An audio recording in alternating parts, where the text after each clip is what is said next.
चलो देखते हैं, रफ में फटाफट नोट्स बनाते रहो। इस इक्वेशन को हम क्वाड्रेटिक इक्वेशन बोलते हैं। ए बी सी कोई भी रियल नंबर हो सकते हैं, कॉम्प्लेक्स नंबर हो सकते हैं। X is a variable, x भी कॉम्प्लेक्स नंबर या रियल नंबर हो सकता है, बट यहाँ पे सबसे इंपॉर्टेंट बात है कि ए ज़ीरो नहीं होना चाहिए। Means coefficient of x square is not equal to zero. ठीक है। अच्छा, किसी भी क्वाड्रेटिक के दो रूट्स होते हैं, अल्फा और बीटा। तो ये इस पे बेस सबसे ज़्यादा क्वेश्चन बने। इसको हम बोलते हैं relation between roots and coefficients. Sum of roots, SOR मतलब सम ऑफ रूट। यहां पे रूट्स का नाम अल्फा और बीटा है, तो अल्फा बीटा, लेकिन इंपॉर्टेंट क्या है, सम ऑफ रूट। रूट का नाम कुछ भी हो, अल्फा स्क्वायर हो, बीटा स्क्वायर हो, सम ऑफ रूट्स आता है minus times coefficient of x upon coefficient of x square. और यहां पे अगर देखो तो कोफिशिएंट ऑफ एक्स बी है और एक्स स्क्वायर कोफिशिएंट ए है। नोट करो फटाफट। इसी तरह से प्रोडक्ट ऑफ रूट POR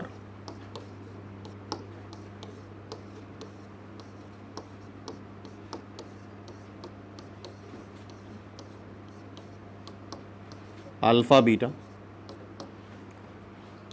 यह आएगा कांस्टेंट टर्म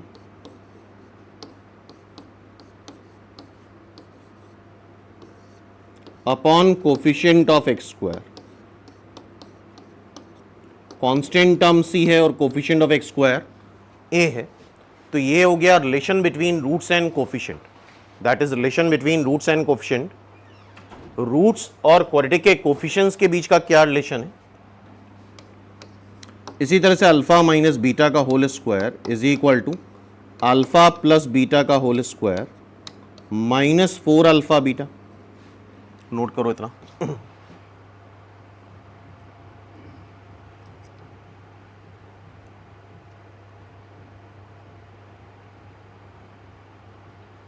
हाँ भाई, नोट किया सबने इतना। अच्छा, अल्फा प्लस बीटा क्या है, minus b by a minus 4C by a. So this is b square by a square minus 4C by a which is b square minus 4AC divide by a square. ठीक है। तो finally एक relation और मिला, alpha minus beta का whole square b square minus 4AC divide by a square. इसका under root ले लो,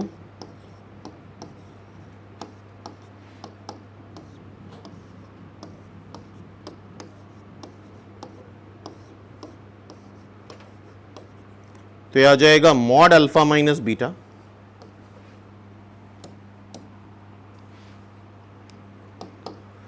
under root x square. क्या होता है, under root x square x नहीं होता है, that is mod x under root b square minus 4AC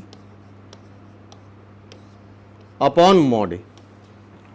तो sum of root का फॉर्मूला मिल गया, प्रोडक्ट ऑफ रूट का फॉर्मूला मिल गया, और साथ में ये है डिफरेंस ऑफ रूट। और डिफरेंस ऑलवेज पॉजिटिव होता है, इस बात का ध्यान रखना है, difference is always positive.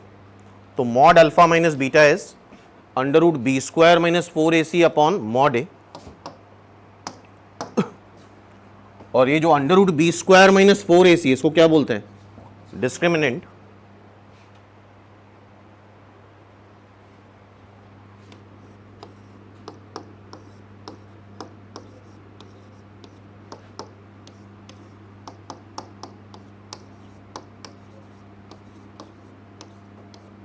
This is known as discriminant.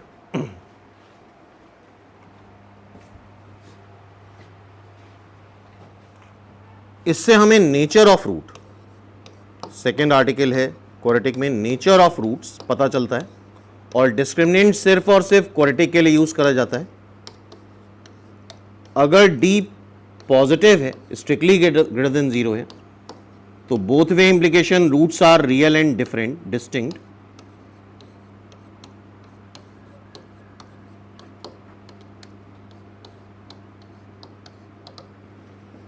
मतलब अल्फा बीटा दोनों रियल होंगे और डिस्टिंक्ट होंगे, मतलब सेम नहीं होंगे। Alpha is not equal to beta.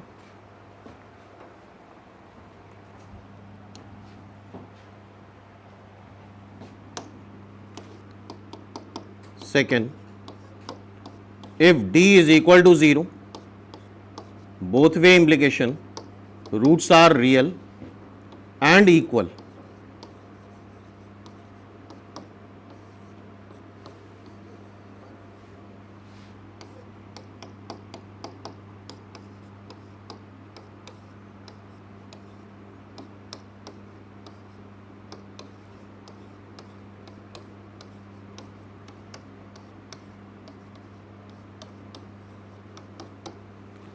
और अगर डिस्क्रिमिनेंट नेगेटिव है तो रूट्स कॉम्प्लेक्स हो जाते हैं, इमेजिनरी हो जाते हैं। रूट्स आर कॉम्प्लेक्स और imaginary.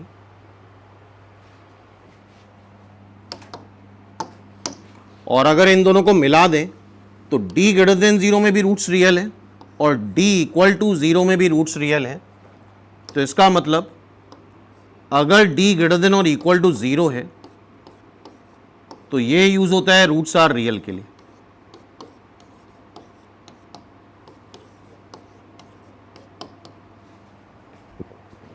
This is used for roots are real.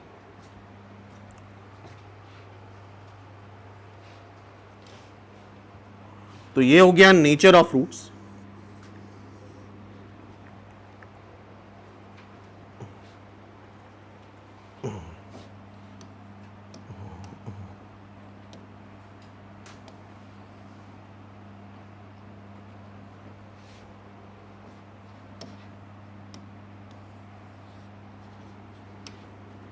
अच्छा, किसी भी क्वाड्रेटिक के रूट्स हम निकाल सकते हैं with the help of Sridharacharya formula. x is equal to minus b plus minus under root b square minus 4ac divide by twice. Minus b plus minus under root b square minus 4ac divide by twice. ये Sridharacharya formula है। और जरा देखो under root के अंदर क्या आ रहा है, b square minus 4ac which is discriminant. ठीक है यहां तक।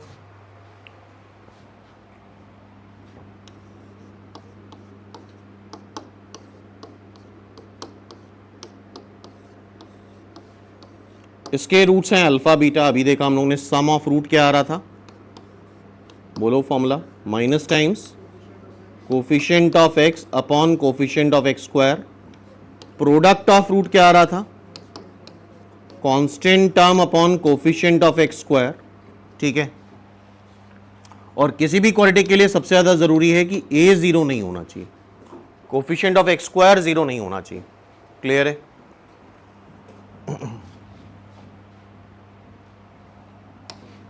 अब देखो, अगर इस क्वाड्रेटिक को तुम a से डिवाइड कर दो, और ऑब्वियसली हम उसी नंबर से डिवाइड कर सकते हैं जो श्योरली 0 ना हो, तो क्या ये क्वाड्रेटिक इसमें कन्वर्ट हो गया? और यहां से जरा b बाई ए निकालोगे तो आएगा minus times sum of roots into x plus c by a आ जाएगा product of root is equal to 0।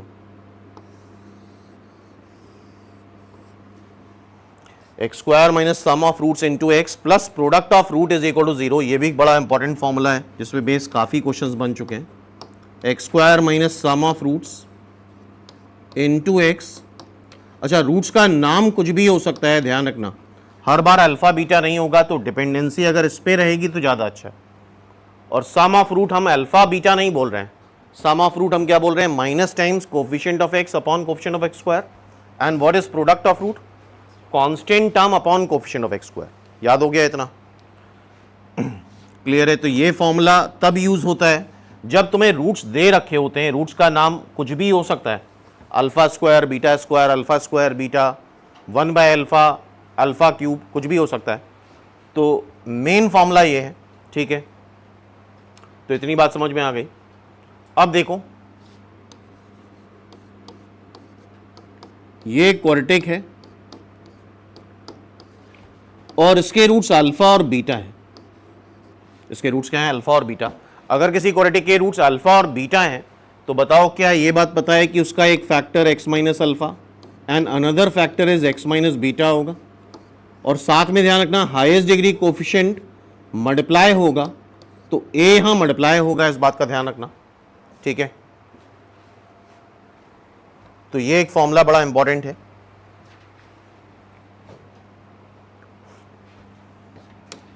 अब देखो यहां पे, अभी हमने देखा था अगर डिस्क्रिमिनेंट 0 कर दें तो क्या हो रहा था, कोई बताएगा? डिस्क्रिमिनेंट 0 करने पे क्या हो रहा था? Roots are real and equal. क्या अल्फा बीटा बराबर आ जाएंगे? तो ये हो जाएगा a times x minus alpha into x minus alpha is equal to 0। तो ये हो जाएगा a times x minus alpha का whole square is equal to 0। करते चलो फटाफट, नोट्स बनाते चलो भाई, समय कम है, काम बहुत ज़्यादा है, फटाफट नोट्स में लिखते जाओ। और ये कंप्लीटली परफेक्ट स्क्वायर बनाने के लिए हम ऐसे कर सकते हैं, कर सकते हैं, लेकिन इसके लिए ज़रूरी कि a पॉजिटिव हो, क्योंकि किसी का भी अंडर रूट हम तभी ले सकते हैं जब वो वैल्यू कैसी आ जाए, पॉजिटिव आ जाए। तो कोई भी क्वाड्रेटिक इक्वेशन परफेक्ट स्क्वायर तब बनती है पूरी तरह से जब उसका d क्या हो जाता है, बोलो 0। कोई भी quadratic equation completely perfect square कब बन रही है? When it's d is 0। हाँ भाई, एग्री हो सब लोग, बोलो। अब देखो, अगर कोई क्वाड्रेटिक इक्वेशन है और बताओ अगर इसका d नेगेटिव आ जाए तब क्या होता है? रूट्स आर इमेजिनरी, इमेजिनरी या फिर कॉम्प्लेक्स रूट्स हो जाते हैं, एग्री हो? यहां पे एक छोटा सा कंफ्यूजन रहता है अक्सर लोगों को। सपोज कर लो एक रूट है 2 + 3i, तो दूसरा रूट इसका कॉन्जुगेट होता है। दूसरा रूट क्या आ जाएगा? 2 - 3i। एक रूट अगर 2 + 3i तो दूसरा क्या आ जाएगा? 2 - 3i। लेकिन ऐसा तब होगा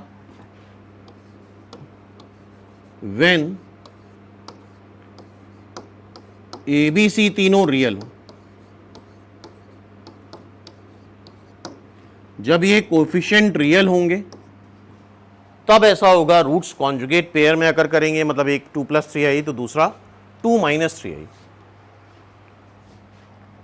लेकिन ये चीज़ कई बार कॉम्प्रोमाइज हो जाती है, क्योंकि कई बार इतना डीपली क्वेश्चन नहीं बनता है।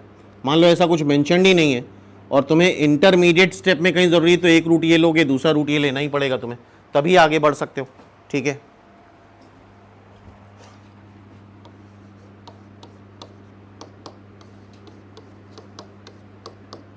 इसी तरह से इसके जो रूट्स आते हैं -b ± under root b² - 4ac divide by 2i से आते हैं। अब हम चेक करना चाहते हैं condition that its roots are rational.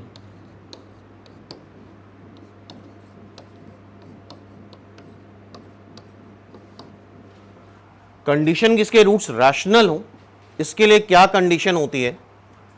Rational irrational root पता होगा, rational number irrational number, like जैसे √2 √3 ये रैशनल नंबर है, एंड 2 और 3 कैसे नंबर है? रैशनल नंबर है। तो सबसे पहली चीज तो ये जो अंडर रूट है वो रिमूव होना चाहिए। इसका मतलब b² - 4ac परफेक्ट स्क्वायर बनना चाहिए।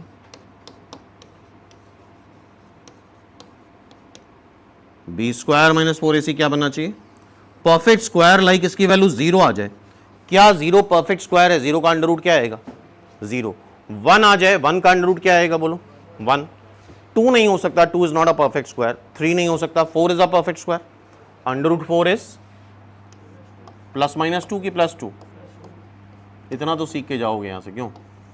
बाकी कुछ सीखो ना सीखो, ये सीख लिया होगा। अंडर रूट 4 क्या होता है? +2, ±2 नहीं होता है स्ट्रिक्टली। और क्या हो सकता है? 9 हो सकता है, एंड सो ऑन। इसके अलावा एक और कंडीशन होती है, लेकिन वो उसमें भी कॉम्प्रोमाइज़ कर लिया जाता है कई बार। ABC भी रैशनल होने चाहिए, तब ये सारे रूट्स रैशनल आते हैं। तो कंडीशन की किसी क्वाड्रेटिक के रूट्स रैशनल कब आते हैं? जब बी स्क्वायर माइनस 4ac कैसा हो जाता है? परफेक्ट स्क्वायर हो जाता है। अब देखो एक और रिजल्ट है, इसमें भी काफी कंफ्यूजन रहता है स्टूडेंट को। ये क्वाड्रेटिक है, इसका एक रूट आ रहा है 2 + √3 इरेशनल रूट, तो दूसरा हो जाता है 2 - √3।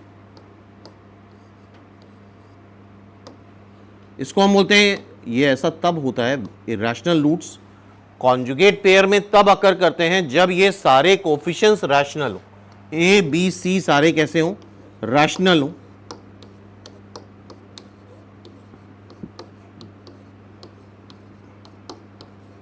लेकिन इसमें भी कॉम्प्रोमाइज कई बार हो जाता है, जैसे नहीं मेंशन्ड है रैशनल है कि इरेशनल है, तो फिर हमें लेना ही पड़ता है कि एक रूट अगर 2 + √3 ले रहे हैं, दूसरा क्या ले लेते हैं? 2 - √3। हाँ भाई, क्लियर है क्वेश्चन? बोलो।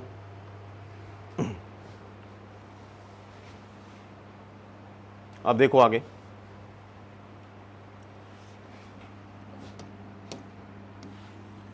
एक यहां पे और इंपॉर्टेंट एप्लीकेशन है।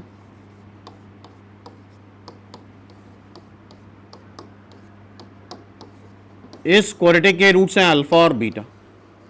इस क्वाड्रेटिक के रूट्स क्या आ रहे हैं? अल्फा और बीटा।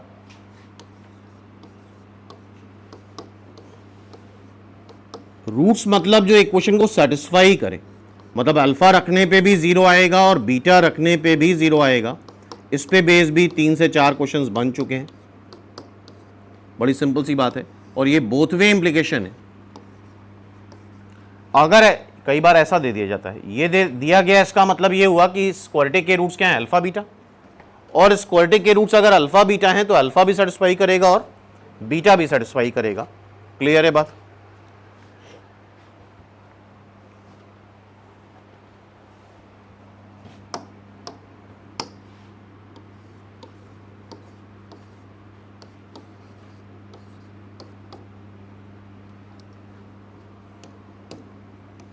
नेक्स्ट आर्टिकल है condition of one common root.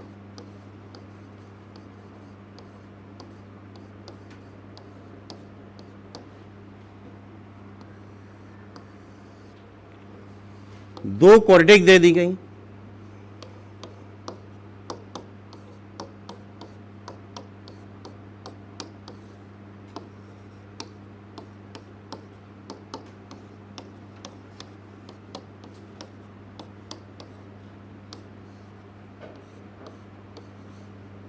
इसका एक रूट अल्फा बीटा है मान लो, और इसका एक रूट अल्फा गामा है।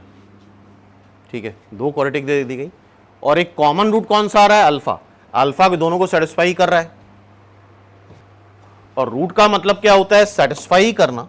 इसका मतलब अल्फा फर्स्ट इक्वेशन को भी सेटिस्फाई करेगा,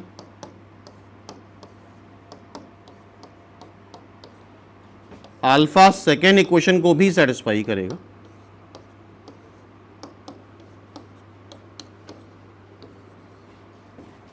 अल्फा फर्स्ट इक्वेशन को भी सेटिस्फाई कर रहा है और सेकेंड इक्वेशन को भी सेटिस्फाई कर रहा है। अब यहां पे एक छोटा सा आर्टिकल है, वो करते हैं, जो काफी यूज होता है। That is rule of cross multiplication.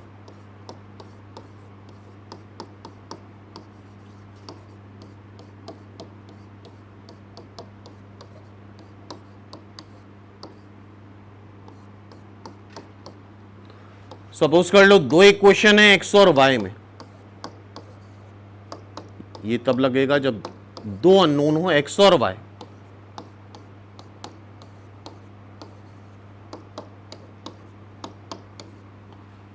दो इक्वेशन है एक्स और वाई में, ठीक है। एक्स और वाई की वैल्यू निकालने के लिए एक तरीका है, that is rule of cross multiplication. क्या तरीका होता है? एक्स के नीचे एक्स लिखो, वाई के नीचे वाई लिखो, कांस्टेंट के नीचे कांस्टेंट, फिर x upon something is equal to y upon something is equal to, यहां पे कांस्टेंट की जगह 1 आ जाएगा, 1 upon something, x upon something is equal to y upon something, फिर 1 अपॉन समथिंग। फिर अब क्या होता है, ध्यान सुनो, सबसे पहले बीच वाले कोएफिशिएंट लिखे जाते हैं b1 b2। ध्यान से देखना, सबसे पहले किसके कोएफिशिएंट लिखोगे? बीच वाला, B1 B2, फिर लास्ट वाले लिखो C1 C2, फिर पहले वाले लिखो A1 A2, फिर बीच वाले लिखो B1 B2। कैसे याद रहेगा? सबसे पहले बीच वाले क्वेश्चन लिखे, फिर लास्ट वाले के, फिर पहले वाले के, फिर बीच वाले के। बीच से स्टार्ट करके बीच पे ही एंड करना है। बीच वाले क्वेश्चन, लास्ट वाले के, पहले वाले के, बीच वाले के। अब इसको आपस में मल्टीप्लाई करते जाओ। B1 C2 minus B2 C1, C1 A2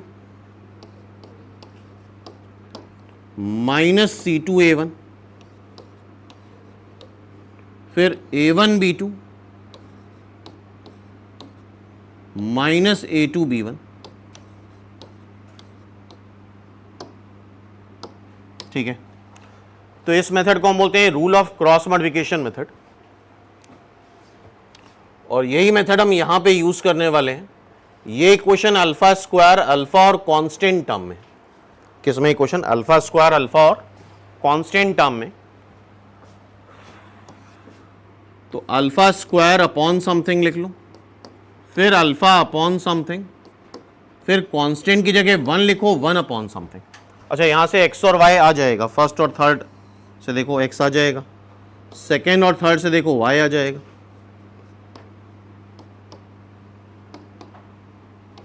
ठीक है, तो यहां पे भी हम रूल ऑफ क्रॉस मल्टीप्लिकेशन लगाने वाले हैं। देखो, अल्फा स्क्वायर के नीचे अल्फा स्क्वायर, अल्फा के नीचे अल्फा और कांस्टेंट के नीचे कांस्टेंट। तो क्या करना होता है, ध्यान से देखो। सबसे पहले बीच वाले क्वेश्चन लिखते हैं B1 B2, B1 B2, फिर लास्ट वाले के C1 C2, फिर पहले वाले के A1 A2, फिर बीच वाले के B1 B2। क्या सही है ना? यही चीज तो थी। सबसे पहले बीच वाले क्वेश्चन लिखे B1 B2, फिर लास्ट वाले के C1 C2, फिर पहले वाले के A1 A2 और बीच वाले के B1 B2। तो अगेन ये चीज आ जाएगी यहां से B1 C2 minus B2 C1, फिर C1 A2 minus C2 A1, फिर A1 B2 minus A2 B1, alpha square B1 C2 minus B2 C1 upon A1 B2 minus A2 B1, फिर alpha C1 A2 minus C2 A1 upon A1 B2 minus A2 B1। First और third से alpha square आ गया, second और third से alpha आ गया। हाँ भाई, clear है बात सबको? अल्फा स्क्वायर पता है, अल्फा पता है। वैसे इसका यूज कम करते हैं, लेकिन अल्फा स्क्वायर है B1 C2 minus B2 C1 upon A1 B2 minus A2 B1। यह अल्फा है C1 A2 minus C2 A1, A1 B2 minus A2 B1 का होल स्क्वायर। ठीक है, ये याद नहीं रखना है। अगर बाई चांस जरूरत पड़ी तो ये पूरा प्रूफ कर लेंगे हम, याद कर रखने का कोई मतलब नहीं है। अब देखो आगे, condition for both common root.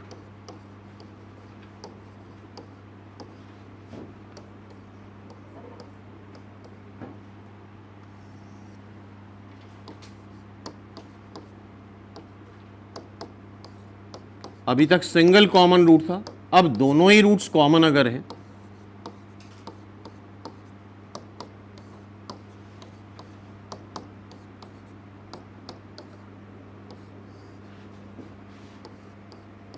इसके रूट्स भी अल्फा बीटा और इसके भी अल्फा बीटा, तो अगर दोनों रूट्स कॉमन है तो एक्स स्क्वायर के कोफिशिएंट का ratio is equal to x के कोफिशिएंट का ratio is equal to constant term का रेशो, ये सब बराबर आता है। ये सिंपल कंडीशन है जब दोनों ही roots common, when both roots are common, तो एक्स स्क्वायर कोफिशिएंट का ratio is equal to x के कोफिशिएंट का ratio is equal to constant term का ratio. This is the condition when both roots are common. अभी तक हम बात कर रहे थे क्वाड्रेटिक इक्वेशन की।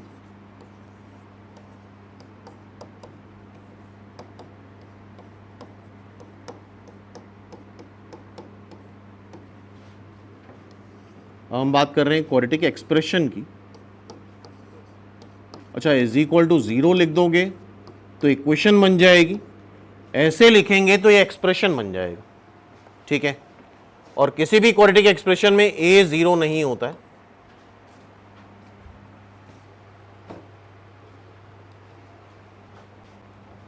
अगर एक्स स्क्वायर कोफिशिएंट पॉजिटिव है, a पॉजिटिव है, तो ये ओपनिंग अपवर्ड पैराबोला होता है। तो कोई भी क्वाड्रेटिक रिप्रेजेंट करती है एक पैराबोला।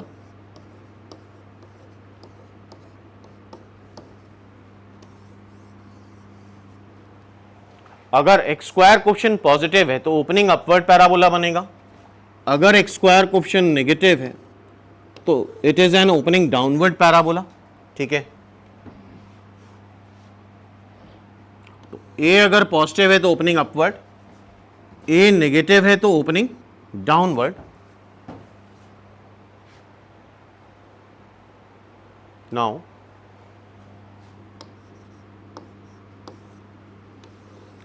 ये ओपनिंग अपवर्ड पैराबोला हो गया एंड इसको हम बोलते हैं वर्टेक्स। सबसे नीचे वाला पॉइंट क्या होता है? वर्टेक्स, जिसके कोऑर्डिनेट आते हैं -b/2i से कॉमा -d/4a, और a अगर नेगेटिव है, ये ओपनिंग डाउनवर्ड पैराबोला है। इसके सबसे पीक पॉइंट को भी वर्टेक्स ही बोलते हैं, जो कि आता है -b/2i से कॉमा -d/4a। ठीक है, ये वर्टेक्स के कोऑर्डिनेट आ जाते हैं -b/2i से -d/4a। नोट करते रहो।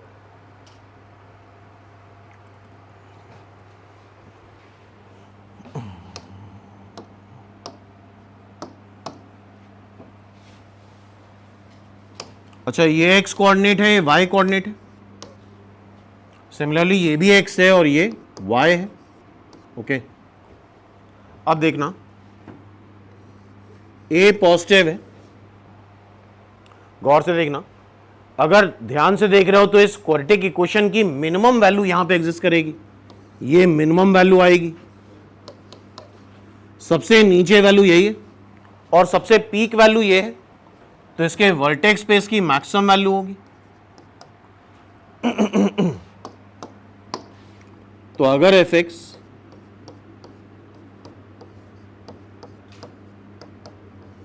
ax square plus bx plus c है,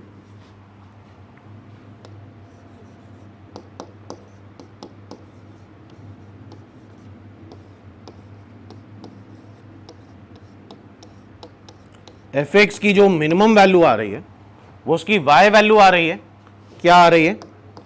-d/4a। लेकिन ये तब है जब a कैसा है? पॉजिटिव। ठीक है, तो इस क्वाड्रेटिक की मिनिमम वैल्यू a पॉजिटिव होना चाहिए। क्या आ जाएगी? -d/4a, और किस x पे आ रहा है? -b/2i से पे आ रहा है।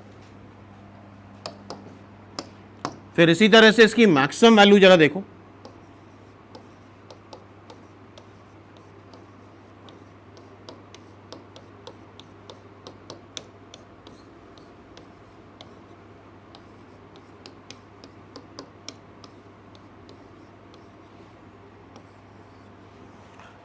ये मैक्सिमम वैल्यू तब आएगी व्हेन a इज नेगेटिव।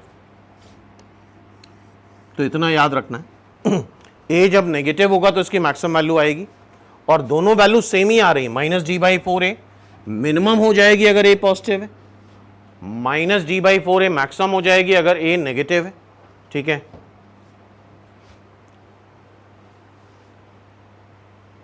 बनाया था ना सबने? हाँ भाई, ड्रॉ कर लिया।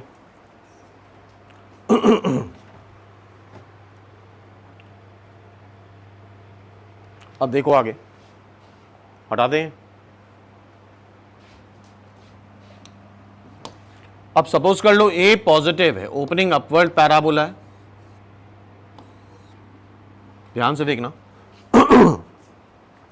एक्स एक्सिस के रिस्पेक्ट में अगर ये पैराबोला एक्स एक्स को कट करता है, दो डिफरेंट रियल रूट्स मिलते हैं, ये फर्स्ट केस मान लो, और ये केस होगा d greater than 0। d greater than 0 मतलब roots are real and different. अगर टच करेगा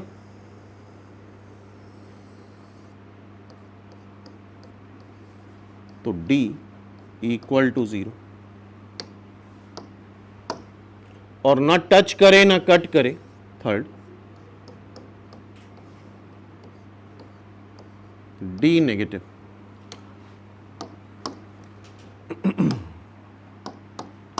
तो फर्स्ट केस में अगर देखो, जहां पे भी कोई कर्व एक्स एक्सिस को कट करे या टच करे, वो रियल रूट्स होते हैं। तो फर्स्ट केस में real roots and distinct roots. क्यों भाई? डिस्टिंक्ट मतलब डिफरेंट रूट्स हैं। ये अल्फा अलग है, बीटा अलग है, यहां पे अल्फा बीटा बराबर हो जाएंगे। तो सेकेंड केस में रूट्स आर इक्वल एंड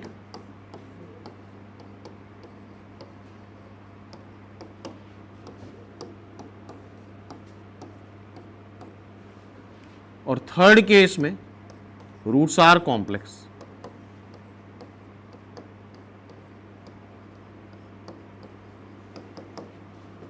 क्या हो जाएंगे? Roots are complex.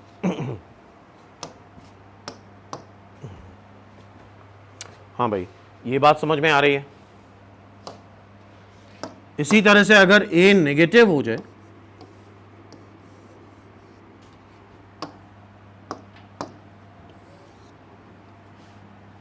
तो ओपनिंग डाउनवर्ड पैराबोला बनेगा, कट करेगा, रूट्स आर रियल एंड बोलो डिफरेंट।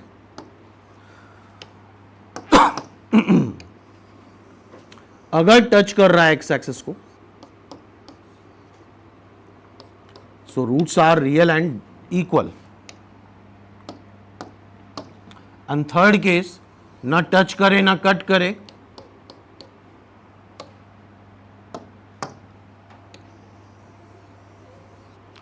ये केस कौन सा है? डी नेगेटिव, ये डी पॉजिटिव और ये डी 0। तो हर केस में तीन तीन कंडीशन होती है। अब देखो, ये हमारा क्वाड्रेटिक एक्सप्रेशन है।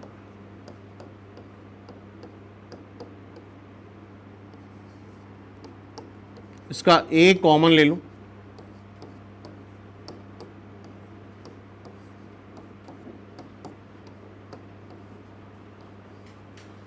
ये बन जाएगा ये क्वाड्रेटिक एक्सप्रेशन। इसको हमें परफेक्ट स्क्वायर बनाना है, तो परफेक्ट स्क्वायर बनाने का क्या तरीका होता है जरा देखना। लाइक a प्लस बी का whole square, a plus b के होल स्क्वायर में a स्क्वायर आएगा पहले नंबर का स्क्वायर, और ये लीनियर टर्म है, इसको 2ab करके लिख लो। 2 से मल्टीप्लाई करो, 2 से डिवाइड कर लो, एक नंबर तो ये हो ही गया। और दूसरा नंबर क्या आ गया? b बाई ट्वाइस है, b बाई ट्वाइस ए का स्क्वायर कर लो,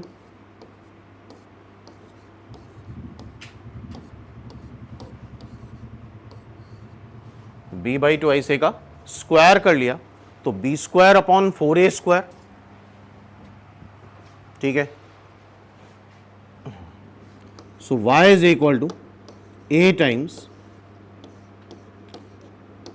a square plus b square plus 2ab। a square plus b square plus 2ax है, b है b बाई ट्वाइस है। अच्छा, ये ऐड करा है, सब्ट्रैक्ट नहीं करा, गड़बड़ लिख दिया है। इतना ऐड करा तो इतना सब्ट्रैक्ट कर दे, अब सही है। देखो,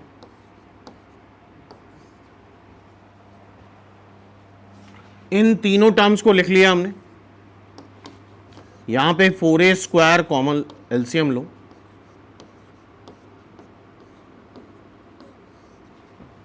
ठीक है।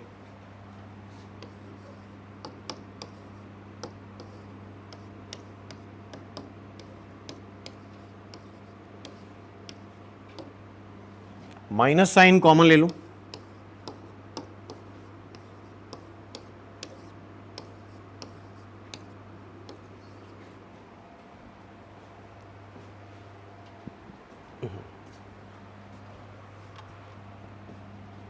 so finally it is x plus b by twice a का होल स्क्वायर माइनस ही, क्या ये डिस्क्रिमिनेंट लिखा है, 4a square D upon 4a square, note करो फटाफट।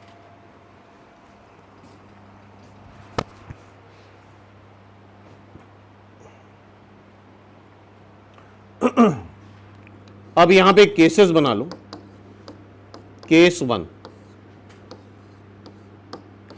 अगर a पॉजिटिव है, ये सबसे इंपॉर्टेंट केस, सबसे ज्यादा यूज होने वाला यही केस है। a पॉजिटिव है, d नेगेटिव है। a मतलब एक्स स्क्वायर कोएफिशिएंट पॉजिटिव है और d मतलब डिस्क्रिमिनेंट नेगेटिव है। अच्छा, अभी ग्राफ के अकॉर्डिंग देखना, अगर a पॉजिटिव है तो ग्राफ से सोचो क्या ओपनिंग अपवर्ड पैराबोला होगा, d नेगेटिव में ना टच करेगा ना कट करेगा। मेरे ख्याल से ग्राफ अभी बनाया ये वाला ग्राफ बनेगा, बोलो, क्योंकि कट करने वाला तो d ग्रेटर देन 0 होता है, टच करने वाला d 0 होता है। अब इसी को इक्वेशन से समझ लेते हैं।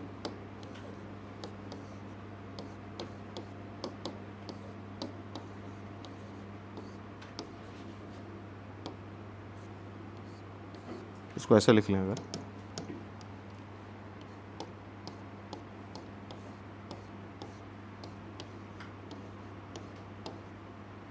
हाँ भाई ध्यान से देखना, ये परफेक्ट स्क्वायर है जो कि ऑलवेज पॉजिटिव आएगा। बोलो, perfect square is always greater than और इक्वल टू 0, एग्री। कोई भी रियल नंबर का स्क्वायर ऑलवेज ग्रेटर देन और इक्वल टू 0 आता है। अगर d नेगेटिव है, अगर d नेगेटिव है तो बताओ जरा माइनस d कैसा होगा, और 2a का होल स्क्वायर ही पॉजिटिव है, तो ये पूरी चीज पॉजिटिव आएगी, और a भी पॉजिटिव है तो ये एक्सप्रेशन ऑलवेज पॉजिटिव आएगा for every x belongs to r। This expression is always positive for every x belongs to r। तो ये एक बड़ा इंपॉर्टेंट रिजल्ट है। अगर a पॉजिटिव है, d नेगेटिव है, then expression is always positive for every x belongs to r। Expression always positive आएगा x belongs to r के लिए, ठीक है।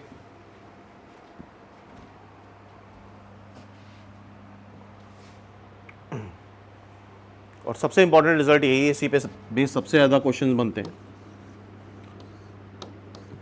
कुछ कॉमन एक्सप्रेशंस हैं जो बार बार आएंगे, like x square plus x plus 1। Compare कराओ उसको अगर a x square plus b x plus c से, तो क्या ए बी सी तीनों 1 आ रहे हैं? बोलो, ए पॉजिटिव है, डी क्या आ रहा है, बी स्क्वायर माइनस 4ac,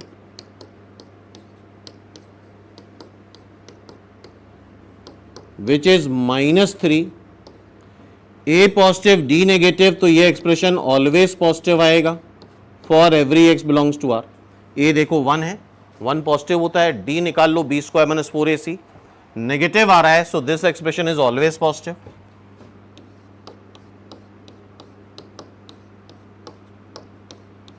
ये एक्सप्रेशन भी बहुत बार आता है, x square minus x plus 1, इसका a 1 है, b कंपेयर कराओ -1 है, c 1 है,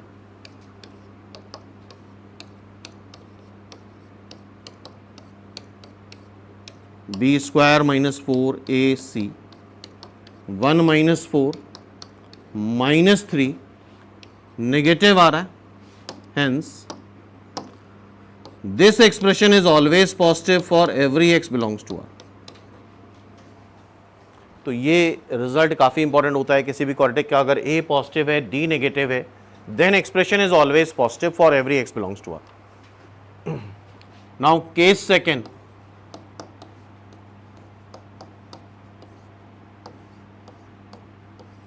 अगर ए भी नेगेटिव है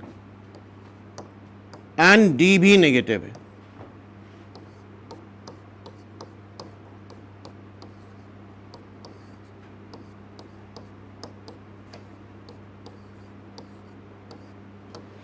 minus D upon 4a square था, इसको हम ऐसे लिख दे रहे हैं, माइनस डी यहां कर लेते हैं, 4a स्क्वायर ऐसे कर लेते हैं। जरा देखना ध्यान से, ऑब्जर्व करो, फाइनल करो।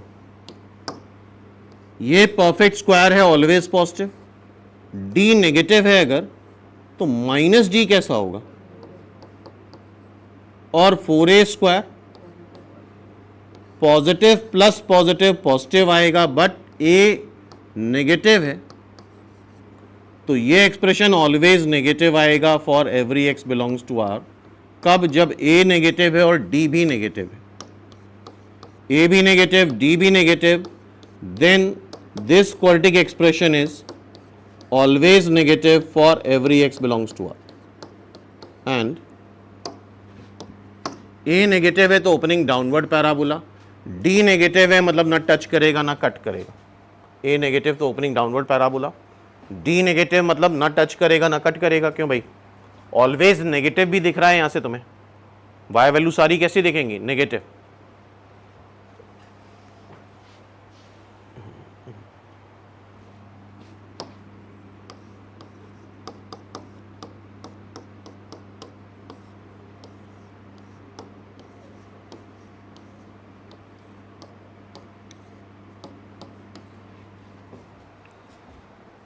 Case third is when A positive and d zero. चलो बताओ, डी जीरो कर दे, डी को क्या कर दो? जीरो। अगर यहां डी को जीरो करोगे तो ये एक्सप्रेशन जो आएगा समथिंग ऐसा आएगा,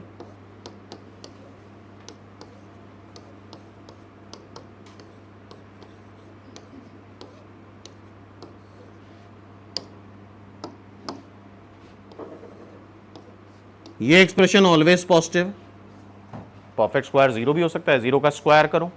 और ए कैसा है? तो इस केस में ग्रेटर देन और इक्वल टू जीरो आएगा for every x belongs to R. और बताओ जरा, ए पॉजिटिव है तो opening upward parabola, D zero है तो टच करके जाएगा। That's it.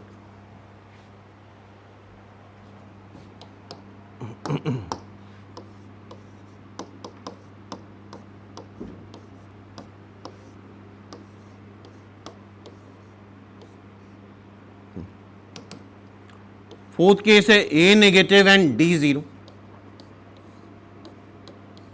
डी जीरो तो यही लिखोगे तुम।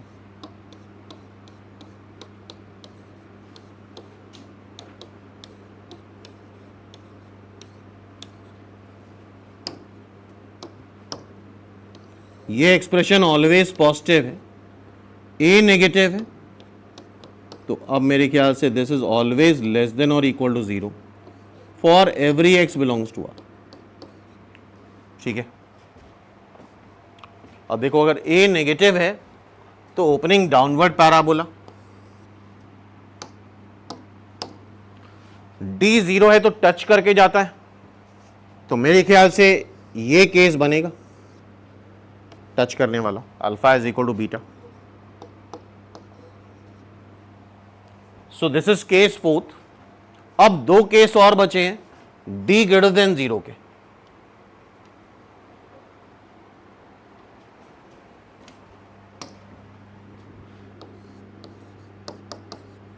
केस फिफ्थ,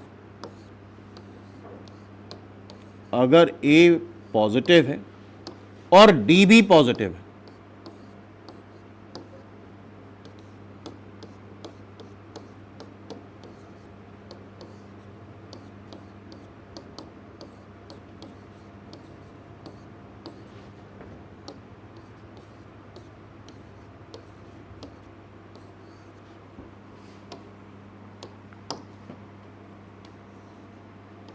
अब ध्यान से देखना, क्या perfect square always greater than और इक्वल टू जीरो आता है? और सोचो, डी भी पॉजिटिव है और क्या 4a स्क्वायर ही पॉजिटिव होगा? पॉजिटिव से पॉजिटिव घटा रहे हो, पॉजिटिव से पॉजिटिव घटाओगे तो क्या आएगा, कुछ भी आ सकता है। पॉजिटिव से पॉजिटिव सब्ट्रैक्ट करने पे कुछ भी आ सकता है, नेगेटिव भी आ सकता है, जीरो भी आ सकता है, पॉजिटिव भी आ सकता है। अभी तक तो हम डिसाइड करके बता दे रहे थे, लेकिन यहां पे कोई डिसीजन नहीं हो सकता। 3 में से 5 घटाओ नेगेटिव आएगा, 5 में से 3 घटाओ पॉजिटिव आएगा, 3 में से 3 घटाओ जीरो आएगा, तो कुछ डेफिनेट नहीं है। तो यहां पे कुछ भी कहा नहीं जा सकता कि इसका साइन कैसे होगा। अब याद करो ग्राफिकली, अगर ए पॉजिटिव है तो opening upward parabola, b positive है तो कट करके जाएगा। This is alpha, this is beta. गौर से देखना यार, ये ऊपर वाली वैल्यू वाई वैल्यू पॉजिटिव होती है ना, नीचे वाई वैल्यू कैसी होती है, नेगेटिव। तो गौर से देखो जरा, इस केस में ये जो क्वाड्रेटिक है वो नेगेटिव आ रही है बिटवीन अल्फा से बीटा में।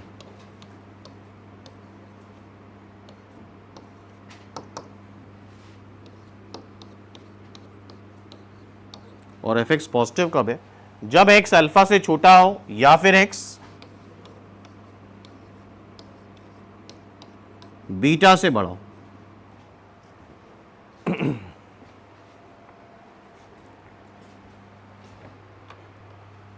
And now case 6, if A negative and D positive, फिर से यार कुछ बता नहीं पाओगे इसके बारे में, क्योंकि ब्रैकेट के अंदर अभी भी डाउट रहेगा। ये तो हमेशा पॉजिटिव होता है परफेक्ट स्क्वायर, D पॉजिटिव है तो D/4A² ही पॉजिटिव आएगा, तो ब्रैकेट में क्या आएगा नहीं बता सकते, तो ओवरऑल साइन नहीं बता सकते, सीधे ग्राफिकली देखो इसको। D पॉजिटिव है, A नेगेटिव है तो opening downward parabola, A negative है तो opening downward parabola, D positive है तो कट करके जाएगा। क्यों भाई, रूट्स के बीच में देखो पॉजिटिव आ रहा है और रूट्स के बियॉन्ड कैसा आ रहा है, नेगेटिव आ रहा है।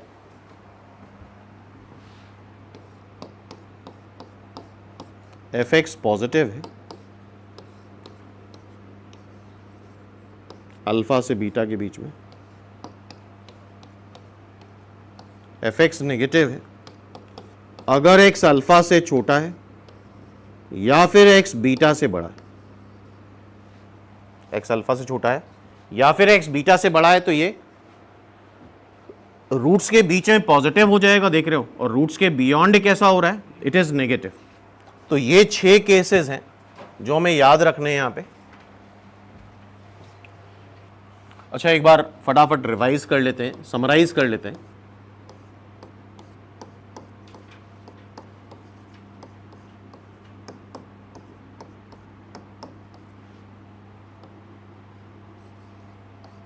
अच्छा, मैथ्स में बहुत ही कम रिजल्ट्स हैं जो कि बोथ वे इंप्लीकेशन है।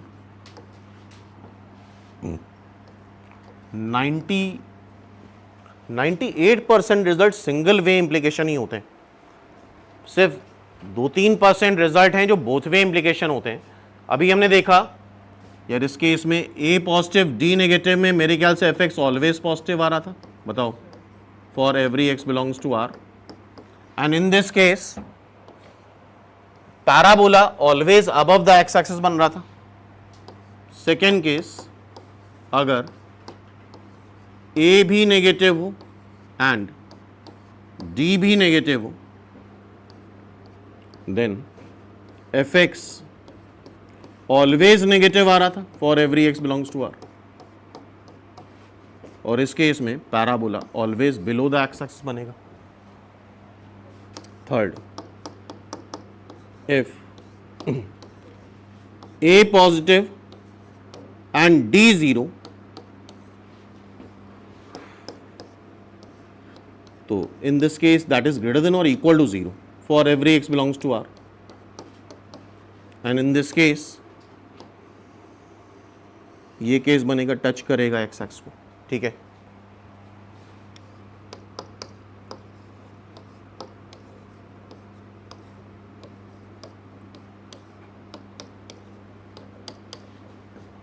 इस केस में एफ एक्स लेस देन और equal to 0 for every x belongs to R।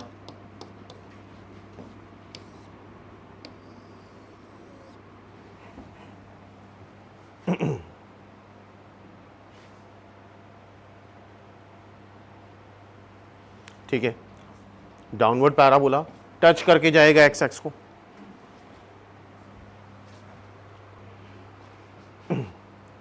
अब इसी का उल्टा कर लेते हैं, ध्यान से देखना, दो रिजल्ट काफी इंपॉर्टेंट है। कोई क्वाड्रेटिक है, एक्सप्रेशन है, it is not an equation, ये एक्सप्रेशन है, याद करो अभी तुरंत। हमसे बोला जाए this quadratic is always greater than और equal to 0 for every x belongs to R, तो कैसा होगा यार? ये वैसी बात हुई, ध्यान सुनना, बड़ी सिंपल सा एग्जांपल है। ये वैसी बात हुई जैसे निमसेट का क्राइटेरिया है ग्रेजुएशन में 60%। ग्रेजुएशन में 60% का मतलब हुआ कि तुम्हारे मार्क्स ग्रेटर देन और इक्वल टू 60% आने चाहिए। बोलो भाई, आने चाहिए कि नहीं? यही तो क्राइटेरिया है। मतलब ऐसा थोड़ी ना है कि 60% से ज़्यादा आने चाहिए, 60% मिनिमम क्राइटेरिया है, उसके बराबर आए या उससे ज़्यादा है, दैट्स इट, ठीक है। लेकिन मान लो क्राइटेरिया अगले साल बदल दे कि यार हमें चाहिए 60% से ज़्यादा ही चाहिए, तो मेरे ख्याल से ये जो सेट है ये इसका सबसेट होगा। इसमें ज़्यादा बच्चे एग्ज़ाम दे पाएंगे, इसमें कुछ रिड्यूस हो जाएंगे। क्या ये बात समझ में आ रही है? उसी तरह से बहुत बहुत बेसिक, बहुत सिंपल बात है, इन दोनों को देखना। यहां पे एफ एक्स ऑलवेज पॉजिटिव है, यहां पे F x always greater than और इक्वल टू 0 है। मेरे ख्याल से ये चीज इसका सबसेट है। बोलो, ये चीज इसका सबसेट है, ये इसमें आएगा ना। इसी वजह से ये पॉइंट बड़ा इंपॉर्टेंट है। पॉइंट क्या है? अगर एक्सप्रेशन ऑलवेज ग्रेटर देन और इक्वल टू 0 लिखा जाता है तो इसको हम लिखते हैं दिस इंप्लाइज ए पॉजिटिव, और अगर याद करो तो हमने ऊपर लिखा था डी 0, ए पॉजिटिव डी 0 में f x always greater than और इक्वल टू 0 आ रहा था, लेकिन डी लेस देन 0 में भी तो ऑलवेज पॉजिटिव आ रहा था। तो यहां पे कंबाइन कर देते हैं डी लेस देन और इक्वल टू 0। इसी तरह से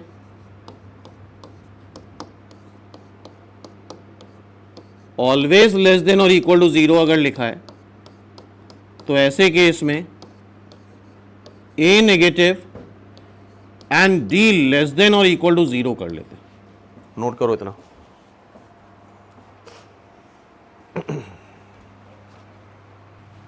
अब यहां पे एक कॉमन क्वेश्चन पूछा जाता है, quadratic by quadratic,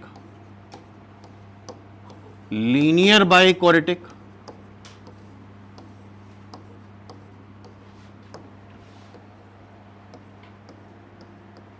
quadratic bye linear.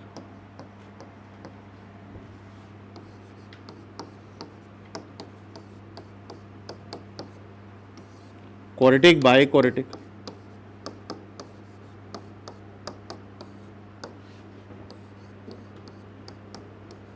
Linear by quadratic,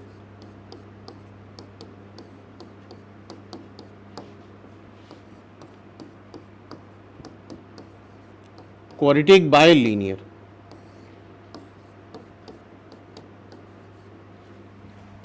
इनकी हमसे रेंज पूछता है या मैक्सिमम मिनिमम वैल्यू पूछी जाती है। ये एक बड़ा कॉमन क्वेश्चन है। तो बिल्कुल फिक्स तरीका होता है, like suppose quadratic by quadratic,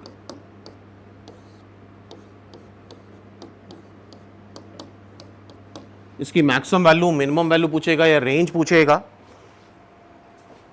quadratic by quadratic, तो फर्स्ट स्टेप होता है इसको y एज्यूम कर लेना। फर्स्ट स्टेप क्या होगा? y एज्यूम कर लेंगे हम इसको, क्रॉस मल्टीप्लाई कर लूं,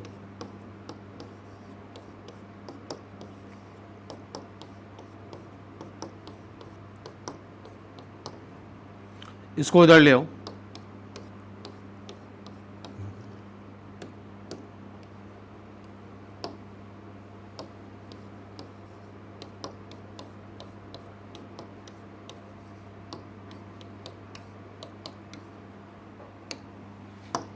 और यहां पे एक जरूर चीज दी जाती है, एक्स रियल है। नहीं दिया जाए तो मान लो x रियल है, जैसे देता है इसमें 100%। अगर x रियल है तो यार फर्स्ट स्टेप क्या है, y एज्यूम करना, क्रॉस मल्टीप्लाई करके इसको फाइनली x में क्वाड्रेटिक बना देना, और इसके बाद इसके रूट्स रियल कर देना। रूट्स रियल के लिए कंडीशन क्या होती है, d ग्रेटर देन और इक्वल टू 0। इसके बाद क्या कर देंगे, रूट्स रियल कर देंगे, that is d greater than और इक्वल टू 0, d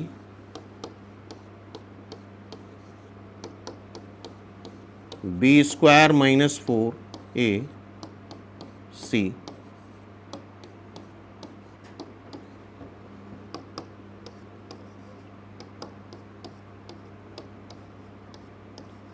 इस इनइक्वलिटी को हमें सॉल्व करना होगा।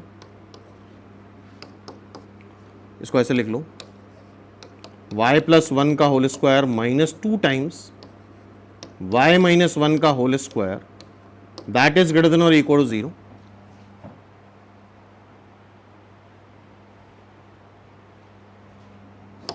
अब यहां पे a square plus b square का फॉर्मूला लगा दो, a plus b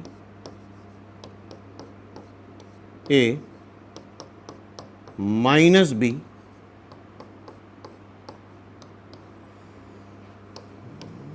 three y minus 1, ये हो जाएगा minus y plus 1 plus 2 plus 3, a square minus b square का फॉर्मूला लगा दिया।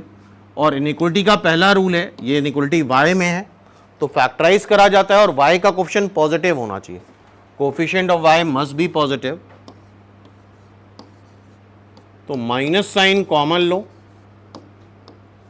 और जब इनइक्वलिटी को माइनस से मल्टीप्लाई करते हो इनइक्वलिटी रिवर्स हो जाती है। इनइक्वलिटी को माइनस से मल्टीप्लाई करने पे इनइक्वलिटी रिवर्स हो जाती है। अब दोनों फैक्टर जीरो करो, ये 3 आ जाएगा, ये 1/3 आ जाएगा। इधर ऑलवेज पॉजिटिव होता है, देन नेगेटिव, देन पॉजिटिव। तो नेगेटिव है 3 से 1/3 के बीच में इक्वलिटी लगी है तो यहाँ इक्वलिटी लगा लो।